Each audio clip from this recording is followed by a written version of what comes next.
Hello మా bros, let's get dressed for a wedding. వెంటనే outfit మార్చుకుని అయితే వచ్చేసా. చాలా బాగుంది కదా ఫ్రాక్ అయితే. ఇంకన్నా రెడీ అయ్యే ముందు మన స్కిన్ ని ప్రెప్ చేయడం చాలా ఇంపార్టెంట్. అందుకే స్కిన్ కి అలోవెరా జెల్, అలానే లిప్స్టిక్ లిప్ బామ్ కూడా పెట్టేసుకున్నా. ఇదైతే ఒక షేడ్ డార్క్ ఉంటది కాబట్టి ఐబ్రోస్ కి, అలానే రెవ్లాన్ అయితే ఒక షేడ్ లైట్ ఉంటది కాబట్టి ఫుల్ ఫేస్ కి అప్లై చేసేసా. స్పెట్స్ పెట్టుకున్నా కనిపించదని తెలిసినా నాకు పెట్టుకోవడం ఇష్టం కాబట్టి కంపల్సరీగా కాజల్, మస్కారా, ఐబ్రోస్ కూడా కూమ్ చేసుకుంటా. ఫైనల్ గా లిప్స్టిక్ వేస్తే మేకప్ ఎక్కడైతే ఎండ్ అయిపోయింది. ఇంకా జ్యువెలరీ విషయానికి వచ్చేస్తే ఎలానో హైనెక్ ఉందని చెప్పి చైన్ ఉంచేసుకున్నా. గోల్డ్ ఇయర్ రింగ్స్ తీసి నార్మల్ ఇయర్ రింగ్స్ చేంజ్ చేసుకుంటున్నా. అవుట్ఫిట్ వేసుకున్నా నాకున్న ఒకే ఒక డౌట్, అసలు ఏ ఇయర్ రింగ్స్ సెట్ అవుతాయో అర్థం కాదు. అప్పటికే ఉన్నవన్నీ వెతికి వెతికి ఏదో ఒకటి చేస్తా కానీ అందులో కూడా డౌటే అనమాట. మనకి అలా ఉంటది మన డెసిషన్స్.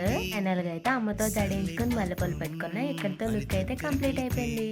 దాని మనసే నీలో ఉందంది. ఆ ముద్దేదో